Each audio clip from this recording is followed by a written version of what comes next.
Kung noon ito nangyari, wala sigurong kwentang hari si Almaro at walang silbi niyang anak.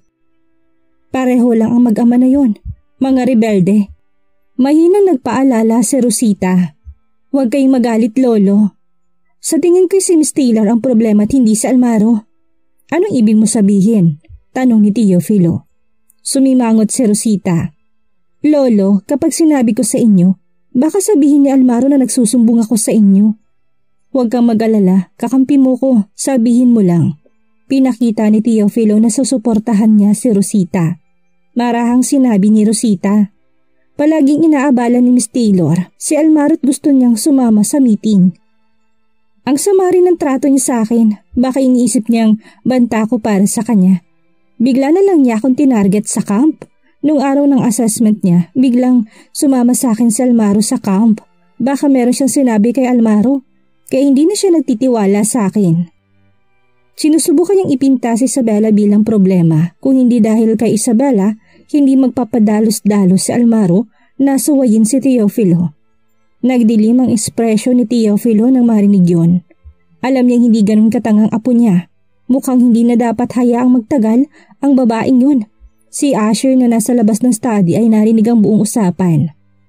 Kumuyom ang maliit niyang kamao bago siya naglakad palayo. #Mr. McBride pampers his wife. Nag-scroll muna si Isabela sa Twitter at nakita kung anong trending. Nagulat siya nang pindutin niya ito tungkol itong lahat sa pagbabalandra nila ng kanilang pagmamahalan sa opisina noong nakaraang araw.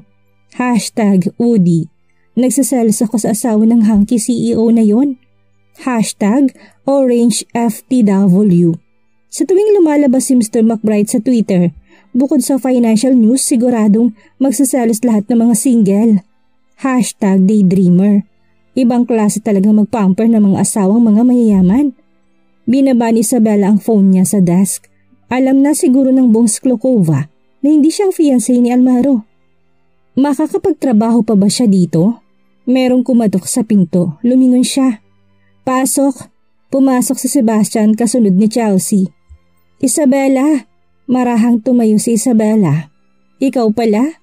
Proud na lumapit si Chelsea at sinabing, nagbakasyon ako at merong iniwan sa akin si Vexana para ibigay sa'yo. Baka raw maiwan mo. Nanigas ang ngiti ni Isabela na makita niyang binigay na bag ni Chelsea. Nang buksan niya ang bag, mayroong isang jade ring na iniwan niya sa camp. Tinaas niya ang tingin. Kamusta na si Vex? Kinamot ni Chelsea ang ulot ngumiti.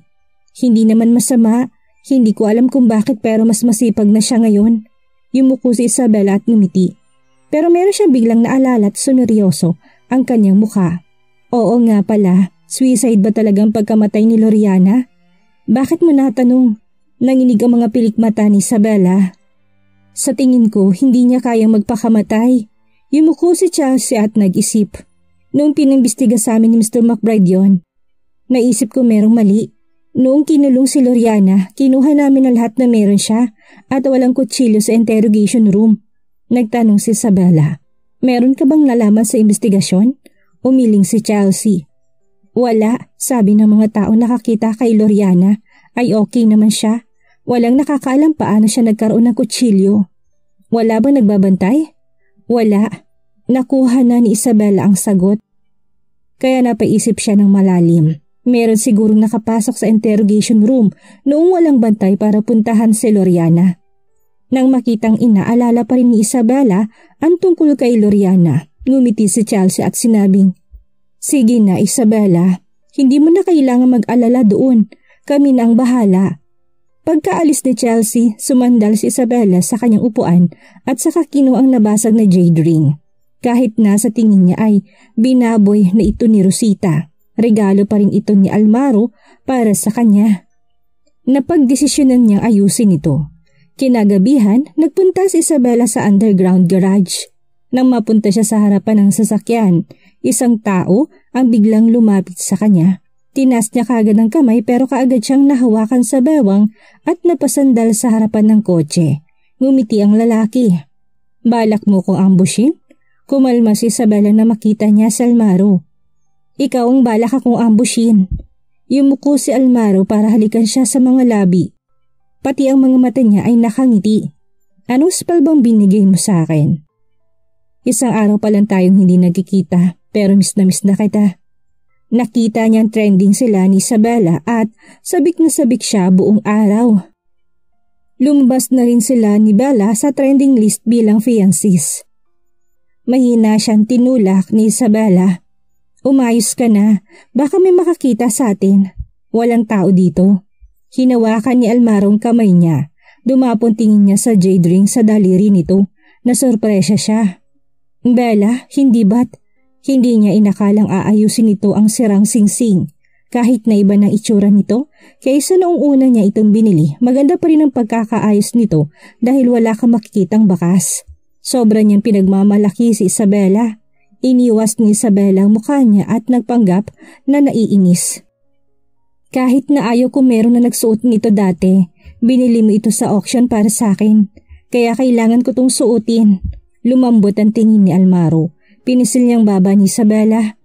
Bibigyan kita ng mas maganda pa sa susunod. Ikaw lang ang magsusuot nun. Ngumiti si Isabela at tinulak palayo ang kamay ni Almaro na meron siyang maalala. Tumaas ang mga kilay niya at sinabing, hindi ka ba natatakot na magalit ang lolo mo dahil sa mga balita tungkol sa atin? Hindi siya tatanggapin ni Teofilo dahil meron siyang kaugnayan sa mga De Lorja at ginawa pa nitong assistant ni Almaro si Rosita. Hindi isang black gold employee si Isabela pero dinala siya ni Almaro sa meeting. Sa pagkakakilala niya kay Teofilo, siguradong galit na galit ito. Tumawa si Almaro. Nag-aalala ka dun? Umiwas ng tingin si Isabela. Marami na akong problema, hindi ko na kailangan ng isa pa. Ginalit nila si Teofilo noong nakaraang araw nang makipagtalo sila dito. Suminghal si Almaro. Hinaplos niya ang sulok ng mga mata ni Isabela. Sa McBride Mansion, sa dining table, suminghal si Teofilo nang makita niyang hindi kumakain ng 3 bata. Nakalimutan niyo nang kumain kapag wala ang lolo at tatay niyo? Nagkusa si Rositang kumuha ng sabaw para sa kanila. Anong gusto niyo kainin? Sabihin niyo akong kukuha para sa inyo. Gayunpaman, nandalhin ni Rosita ang isang mangkok kay Diana, natapon ito ng huli at napaso ang kamay ni Rosita. Nagulat si Mr. Robinson. Sumama ang mukha ni Teofilo. Matagal nang spoiled ang mga batang ito. Galit niyang sinabi kay Diana. Humingi ka ng tawad sa tita Rosita mo. Namulang mga mata ni Diana at hindi siya nagsalita. Niyakap siya ni Theodore para pagaanin ang loob at saka tinignan si Teofilo. Hindi namin tatanggapin ang pagkain galing sa babaeng yan. Para sa kanila, sino mang gustong agawin ng tatay nila, sa kanilang nanay isang masamang babae. Kahit na dismiyado si Rosita, nagpakumbaba pa rin siya. Okay lang lolo, huwag niyong sisihin ang mga bata. Makukuha rin ng batang babaeng yan ang dapat sa kanya balang araw. Galit na hinampas ni Teofilo ang mesa. Natakot ang lahat sa galit niya. Hindi ako ang lolo o tatay niya. Kung spoiled kayo sa kanila noon, babaguhin ko masama niyong ugali. Humingi kayo ng tawad sa tita Rosita niyo. Halatang nagulat sina Theodore at Diana sa galit ni Teofilo. Pero matigas pa rin ang ulo nila at tumangging humingi ng tawad. Galit na tiningnan ni Asher si Teofilo. Hindi namin kailangang humingi ng tawad sa kanya. Muntik nang atakihin sa puso si Mr. Robinson. Nang marinig yun, paano nakakayang sumagot ng batang ito kay Teofilo? Nagulat si Teofilo. Matitigas ang ulo ng mga bata, pero kailangan niyang pigilan ito. Kung hindi kayo hihingi ng tawad, wala kayong kakainin. Hindi kami kakain kung ganun. Umalis sa pagkainan si Asher at sumunod naman sina Diana at Theodore sa kanilang kapatid. Nang makita kung gaano kagalit si Teofilo, maingat na sinabi ni Mr. Robinson. Ang mga bata, kaya masamang mga ugali niyan dahil sa pagpapalaki ng mga magulang nila sa kanila. Susunod din yan kapag nagutom na. Napuno ng galit ang mata ni Rosita. Kapag naging Mrs. McBride siya, aalagaan niya ng mabuti ang 3 paslit na yon. Lumalim ng gabi, nahihirapang matulog si Teofilo. Ginalit siya ng kanyang 3 apo. Matitigas ang ulo ng 3, katulad ni Almaro. Kahit na ayaw niya suyuin ang 3, base sa tigas ng ulo ng mga ito, siguradong hindi sila kakain ng buong magdamag. Lumabas siya ng kwarto para tingnan ang mga bata. Nang papunta na siya sa living room, nakita niya bukas ang ilaw sa kusina. Nagalit siya at naisip na baka pinagluluto ng hapunan ni Mr. Robinson ng 3. Hindi niya inaasahan na ibang makikita niya doon. Naglalaro sina Diana at Theodore sa mesa habang nakatungtong naman sa isang upuan si Asher at nagluluto para sa kanila. Nagulat siya nang makita yon. Marunong na silang magluto sa ganyang kamurang edad. Nang makita nila si Teofilo, huminto sa paglalaro sina Theodore at Diana. Tumaas ang kilay ni Teofilo at nagtanong, "Anong ginagawa niyo?" Lumingon si Theodore at masayang sinabi, "Nagluluto ng hapunan, syempre." Seryosong sinabi ni Teofilo, "Nagluluto ng hapunan? Paano kayo natutong magluto ay napakabata niyo pa? Sino nagturo sa inyo niyan? Napakadelikado nito. Bakit hinahayaan ng almaro na yon na maglutong mga anak niya? Hindi mahirap ang pagluluto. 4.5 pa lang ang kapatid namin na matuto siya." Proud si Diana dahil si Asher lang ang natutong magluto sa kanila. Hindi nila maintindihang dalawa ang pagluluto.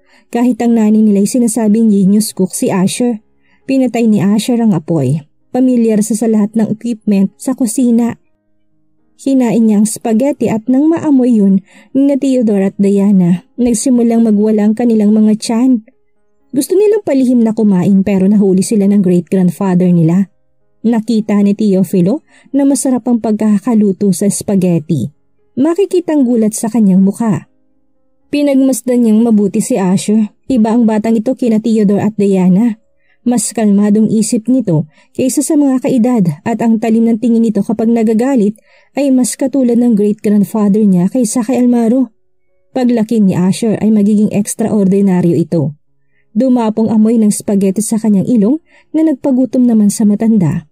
Napansin niya ni Diana at kumuha ng isang plato. Mamasa-masang inosente niyang mga mata habang sinasabi, "Great-grandpa, gusto niyo ba?" Napahinto si Teofilo. Sinagawan niyang batang ito kanina pero ngayon ibinibigyan siya nito ng pagkain. Kailangan pa rin panatilihin ni Teofilo ang dignidad niya. Kaya tumikim siya at tumiwas ng tingin ang sabihin, "Huwag niyong isiping patatawarin ko kayo dahil lang dito." Yumuko si Diana at binawi ang plato. Dismayado siya. "Alam namin na hindi mo kami mahal." Nalaki ang mga mata ng matanda. "Sinong nagsabing hindi ko kayo mahal? Meron pang natira sa kaserola kung gusto niyo. Kung hindi ayos lang." Pinutol ni Asher ang sinasabi niya. Natahimik si Teofilo. Masyado na ba siyang matanda? Bakit wala lang sa mga batang ito ang pagiging strikto niya? Hayaan mo na. Walang punto para makipag-away siya sa mga bata. Kumuha ng plato si Teofilo. Gusto niyang subukan ang luto ni Asher. Bihira siyang makitang payapang kumakain kasamang mga bata. Pagkatapos niya itong tikman, hindi siya nagsalita. Ngumiti si Diana. Nagniningning ang mga mata niya. "Masarap ba ang spaghetti ng kapatid ko?" Sino nagturo sa'yo magluto? Hindi na masama. Si Mami. Nanginig ang kamay ni Teofilo dahil sa sagot ni Asher. Bigla na lang nawala ang mabangong amoy ng spaghetti. Ang babaeng yun ang nagturo sa kanya. Binaba niya ang tinidor at striktong sinabi, "Bakit niya hinayaan na gawin mo ito sa mura mong edad? Wala na nga siyang ginawang tama sa pagpapalaki sa inyo. Hinayaan pa niya kayo maglaro ng ganito?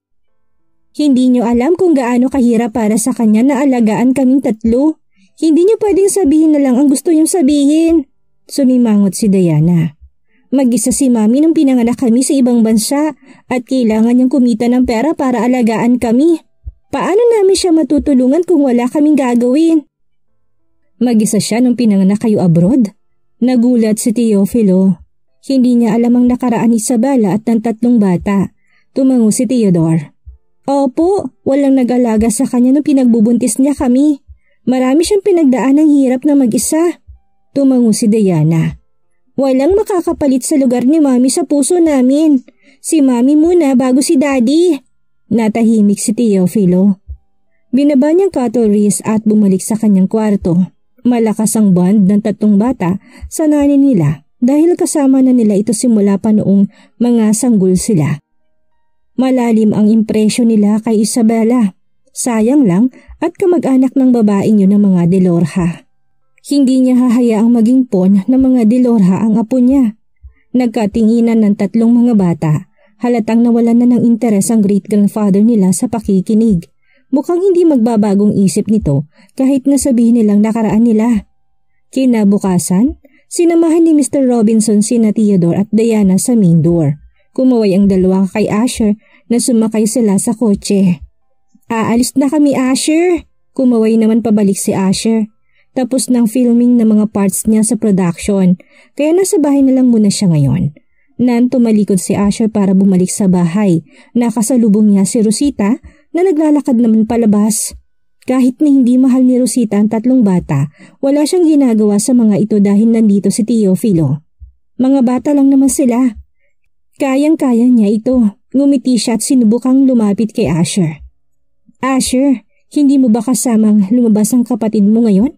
Malamig siyang tinignan ni Asher at nang lagpasan siya nito, irritable nitong sinabi, Tumigil ka na!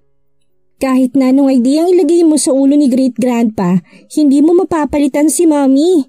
Nanigas si Rosita sa kinatatayuan niya. Pinanood niyang umakyat sa hagdan ng batang lalaki. Nagulat siya. Bukod sa matalim na tingin ng 5 taong gulang na batang yon, paano nito nalaman na naglalagay siya ng mga idea sa ulo ni Teofilo? Napakuyom ang mga kamay niya. Galing nga talaga sila sa sinapupunan ng babaeng yun, sagabal din katulad niya. Sa sandaling ito, nakatanggap siya ng isang text galing sa isang unknown number. Hindi ba't sabi mo ilalabas mo ko sa underground freeway? Sinabi ko na sa iyong lahat, kailan mo gagawin ang pinangako mo? Alam ka agad ni Rosita na galing kay Amor ang text. Oo, nakalimutan niya na isang kutsilyo si Amor na pwede niyang gamitin. Pagkatapos nakatakas ni Amor sa tulong ng ilang kliyente, sumunod siya sa kanila papunta sa isang kotseng nakaparada sa South Street. Bumaba ang bintana. Nakamask pa rin si Rosita na nasa loob ng kotse. Nailabas na kita ngayon. Oras na para bayaran mo ko. Nakita ni Amor na mayroong tinatagong bala ang babaeng ito. Kaya ngumiti siya at sinabing, Anong itatawag ko sa inyo? Kalmadong sumagot si Rosita. Lady Tiger. Sige, kung kailangan mo ko, Lady Tiger. Darating ako. Tumawa si Rosita. Ayos lang. Ang kailangan mo lang gawin ay alisin si Isabela. Kahit na hindi niya yung sabihin, ang tanging gusto lang gawin ngayon ni Amor ay gantihan si Isabela. Gayunpaman, meron pa rin siyang pagdududa. Anong naging problema mo sa kanya? Masaya siya na merong ibang taong galit kay Isabela. Maganda pa rin na meron tumutulong sa'yo. Pero hindi niya magawang pagkatiwalaan ng babaeng ito. Tinitigan siya ni Rosita. Meron siyang kinuha sa akin na hindi dapat sa kanya. Kailangan niyang mawala. Nang marinig na totoo ang galit ng babae kay Isabela, natuwa si Amor. Ang kalaban ng kalaban ko'y kaibigan ko. Huwag kang mag-alala, makikita na rin ng babaeng yun ang katapusan niya. Samantala, naupo si Isabela at Sebastian sa private room sa restaurant na binook nila. Pagkatapos maghintay ng mahigit 10 minuto, napatingin si Sebastian sa kanyang relo at sinabing, 9:30 na. Meron kayong biglang ginawa si Mr. Bolton? Baka, naintindihan ni Isabela. Masaya na siyang pumayag itong makipagkita sa kanila. Malaking pangalan si Darius sa entertainment world. Marami siyang makukuhang pelikula at sponsorships. Hindi niya na ito aabalahin kung hindi nila niya ito gustong pasalamatan. Your Royal Highness! Nagulat siya sa batang boses na nagmumula sa labas ng pinto. Gamit ang malilit na binti tumakbo si Diana papunta kay Isabela. I miss you so much! Tumawa si Isabela, yumuko, hinaplos ang buhok ng bata at hinalikan ito sa noo. Puno ng pagmamahal ang kanya mukha. Namiss ka rin ni Mommy. Simula nang bumalik sila, mas kumunting oras na kasama niyang kanyang mga anak. Nagigilty siya tungkol dito. Sumimangot si Diana at mukhang malungkot. Mommy, ayaw na namin kasama si Great Grandpa. Gusto niya magpakasal si Daddy sa babaeng yun tapos sinigawan niya kami. Sabi din ni Asher ay binibigyan ng mga idea si Great Grandpa para palitan ka. Natigilan si Isabela at nagdilim ang ekspresyon niya.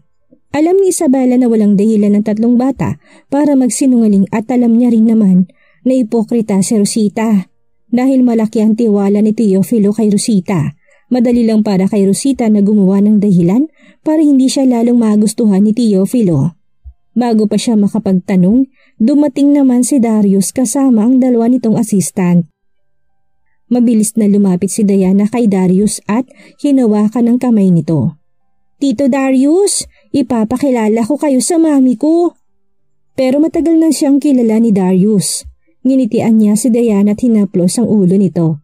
Sa kanya tinignan si Isabela at nagtanong, "Pinaghintay ba kita?" Nakangiting sumagot si Isabela at sinabing, "Kararating lang din namin."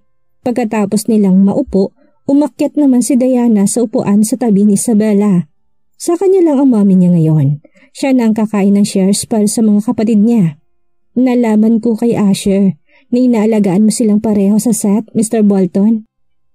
Sana hindi ka masyadong naabala." Sumimangot si Diana at sinabing, "Hindi ko po inaabala si Tito Darius." Hindi nakaimik si Isabela. "Sigurado ka ba dyan?" Palihim na tanong ni Isabela. Ngumiti si Darius at sumagot, "Ang cute nila at ang tatalino. Tuwang-tuwa ako sa kanila." Yumuko si Isabela. "Ang totoo, gusto kong kunin ng pagkakataon ito para pasalamatan ka sa pagtulong mo sa promotion ng mga products ng Su Jewelry Studio. Kung hindi dahil sa tulong mo, hindi namin ito magagawa. Kaya bilang pasasalamat, sagot ko ng pagkain ngayon."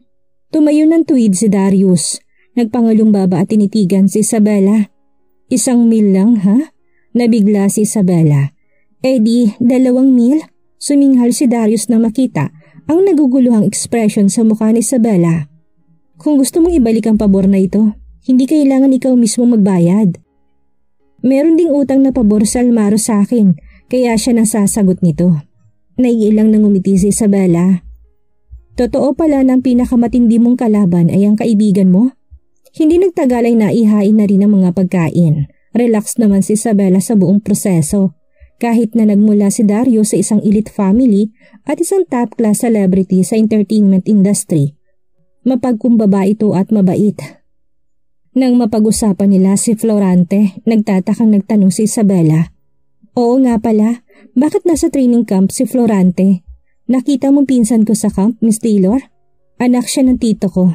Hindi masaya ang tito ko sa playful attitude ni Florante sa buhay.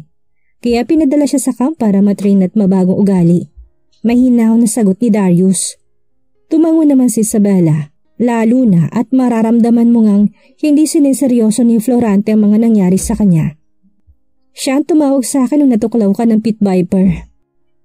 Kaya sinama ko si Professor Armstrong sa training camp para masiguradong ayos ka lang." Natigilan si Isabela. "Sila palang nagligtas sa akin?" "Mami, natuklaw kayo ng ahas?" Kumunutang noon ni Diana. "Bakit hindi niyo po sinabi sa akin, Mami?" Nagmamadali namang binigyan ni Isabela ng french fries si Diana para alisin ang atensyon nito sa kanya. Hindi rin alam ni Sebastian na na-injured si Isabela sa training camp. Ang malalapay Pit Viper ang nakatuklaw sa kanya. Napakadelikado nun. Pagkatapos nilang kumain, umalis sa private room at nagpunta sa basement parking lot. Yumuko si Isabela para harapin si Diana at hinilikan ito sa pisngi.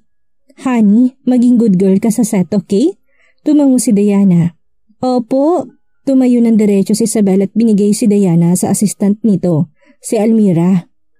Dinala naman ni Almira si Diana sa kotse ni Darius. "Mag-ingat ka."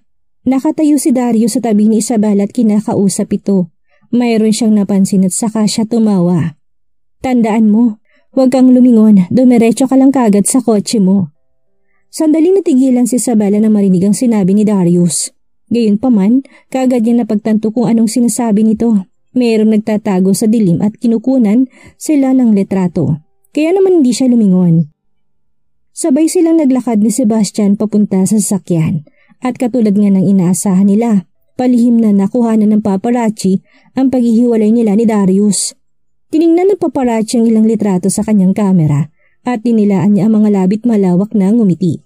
Kampante siyang pag-uusapan ng lahat ng mga litrato na ito at pupurihin siya ng editor-in-chief. Nang makabalik sina Isabel at Sebastian sa Seoul, meron biglang naisip si Isabel at sinabi kay Sebastian, "Tito Sebastian, bantayan yung mga balita para sa akin sa mga susunod na araw." "Balita? Para saan?" "Oo, kanina na maghiwa-hiwalay tayo nila Darius. Binalaan niya ako na merong paparazzi. Nakuhanan siguro tayo ng litrato." Ang totoo, hindi nag-aalala si Isabela sa kung anong isusulat nila tungkol sa kanilang dalawa ni Darius. Ayaw niya lang ma-expose ang anak niya sa internet at makaranas ito ng internet violence sa murang edad. Tumango si Sebastian at sumagot, "Sige, babantayan ko para sa'yo. Nang pumasok siya sa kanyang opisina, merong sumunggab sa kanya at kaagad siyang niyakap ng mahigpit. Sinara ng lalaki ang pinto, sumandal dito at yumuko para halikan ng babaeng iyakap-iyakap niya. Saan ka na naman nagpunta? Kailangan magpaliwanag sa akin. Kahit na hindi lumingon si Isabela ay kilala niya na ito. Napangiti na lang siya habang sinasabing, lumabas lang ako para mag-lunch kasama ni Darius. Naningkit ang mga mata ni Almaro at pinaharap niya si Isabela sa kanya. Nag-lunch ka kasama ni Darius? Oo, gusto ko siyang pasalamatan sa pagtulong sa akin. Sagot ni Isabela nang tumingala para pantayan ang tingin ni Almaro. Sir, ikaw ang CEO ng Black Gold. Hindi ka ba nag-aalala sa mga magiging chismis dahil sa pagpunta mo araw-araw sa studio ko? Lumapit si Almaro at dinikit ang noo sa noo ni Isabela. Sa tingin mo ba'y merong maglalakas ng loob para pagchismisan ako? At saka, ako ang may-ari ng Black Gold. Pwede akong pumunta kahit saan ko gusto. Kahit na araw-araw kong puntahan ang rich girl ko. Wala magsasalita. Hindi alam ni Isabela ang sasabihin. Kung rich girl ako, ano ka naman? Sugar baby? Sa mukha mong yan? Marina tinitigan ni Isabela ang mukha ni Almaro at kailangan niya sabihin, guwapo nga talaga ito. Kung isa siyang rich girl na naghahanap ng sugar baby, siguradong pipiliin niya si Almaro. Pinisil niyang baba ni Almaro at mapangakit na ngumiti. Kung ganon, isang candy lang halaga ng gabi mo, tama? Mr. McBride? Tumaas sa mga kilay ni Almaro, lalo siyang lumapit at sinabing, ayos lang, ako nang magbabayad sa buong bill. Pinulupot niyang mga baraso sa bewang ni Isabela at saka hinalikan ang mga labi nito. Nagliliyab ang pagnanasa sa kanyang mga mata. At sigurado si Isabela na madadala siya ng init na ito. Pinigilan niya na dapat si Almaro ngayon pero hindi niya yun ginawa.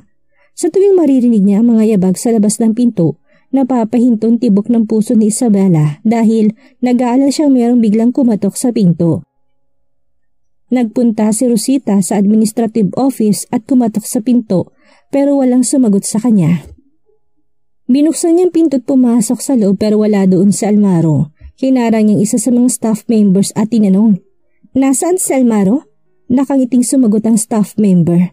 Kung wala si Mr. McBride sa opisina niya, subukan mo swerte mo sa 16th floor. Alam na lahat ng tao sa administrative office kung saan nagpupunta si Almaro sa tuwing wala ito sa sariling opisina at sanay na sila dito. 16th floor? Hindi ba't nandun ang studio ni Isabela? Bumagsak ang mukha ni Rosita nang maisip niya yun. Tumalikod siya at nagpunta sa elevator. Nang lumabas siya sa elevator ng 16th floor, tinanong niya ang babaeng staff member sa counter. Nandito ba si Almaro? Sandaling natigil ang staff member bago sumagot. Opo, kanina pa nasa opisina ni Miss Vera si Mr. McBride. Dumiretso si Rosita sa opisina ni Isabela matapos niyang marinig ang sinabi ng staff member. Hindi niya matiis ang ideyang magkasama ang dalawa. Lalo na at nilagay siya ni Teofilo sa tabi ni Almaro para maghiwalay sila ni Isabela. Nang kakatok na si Rosita sa pinto ng opisina ni Isabela, bigla niyang narinig ang ingay na nagbumula sa loob. Ouch! Sinasaktan mo ko, Almaro. Hindi mo ba kaya maging gentle? I'm sorry, mag-iingat na ako. Nagdilim ang mukha ni Rosita. Ang kapal ng mukha nila na gawin ng ganyang bagay sa opisina. Isabela, isa ka talagang malanding babae. Dala ng kanyang galit, tinulak niya pagbukas ang pinto at natulala siya. Nakaupo si Isabela sa couch habang nakasquat naman si Almaro sa harapan nito at minamasahe ang kanyang paa. Lumingon si Almaro para tignan ng malamig si Rosita at sinabing, hindi ka ba marunong kumatok? Nagbagong ekspresyon ni Rosita at nauutal siyang sumagot. I'm sorry, akala ko'y merong nangyayari dito. Namula ang mukha ni Isabela sa hiya. Salamat at hindi siya nagtagal ngayon. Kung hindi, baka nagukay na ako at nilibing ang sarili ko. Kahit na merong nangyari dito, anong kinalaman mo sa'yo? Tanong ni Almaro. Malamig ang boses niya. Kung wala nang iba pa, lumabas ka na. Hindi nakala ni Rosita na itataboy na naman siya ni Almaro. Kinagat niya ang ibabang labi at mariin na tinignan si Isabela bago tumalikod at lumabas ng opisina. Yumuko si Isabela para tingnan si Almaro at sinabing, bakit sobrang sungit mo sa kanya? Siguradong malulungkot na naman siya. Tinignan ni Almaro si Isabela sa mata at saka diniinan ang paghilot niya sa paa nito. Ouch! Napasigaw si Isabela sa sakit.